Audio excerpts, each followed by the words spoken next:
Les réseaux sociaux, ces lycéens y passent plusieurs heures par jour. Instagram, TikTok ou encore Twitch.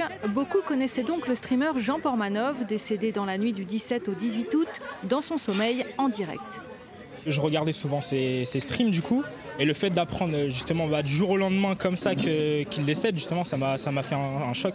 C'était jeux vidéo au tout début, du coup c'est comme ça que je l'ai connu. J'ai un petit peu arrêté de regarder, mais en général c'est comme ça que je l'ai connu. Et moi j'aimais bien ce qu'il proposait comme contenu.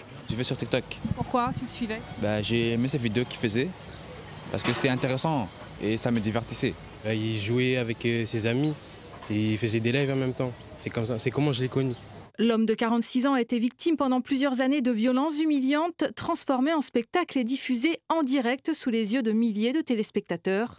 Ce drame ravive le débat autour des violences et des humiliations sur les réseaux sociaux. Une enquête a été ouverte pour rechercher les causes de sa mort. C'est vrai qu'on va très loin, à chaque fois un peu plus, et ce genre de situation ne pouvait pas se rencontrer il y a quelques années encore.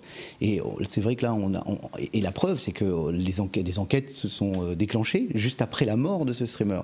C'est qu'on réalise en fait qu'on est dans une situation qui nécessite en fait une surveillance, un contrôle, mais se pose quand même beaucoup de questions sur les moyens qu'on a pour contrôler, sur le cadre législatif dont on dispose, des outils, des sanctions. C'est un domaine qui est difficile à appréhender. Qui est responsable de la mort du streamer? Plusieurs personnes sont mises en cause. Les auteurs de violences, la plateforme qui diffuse les vidéos ou les internautes qui payent pour regarder l'homme souffrir.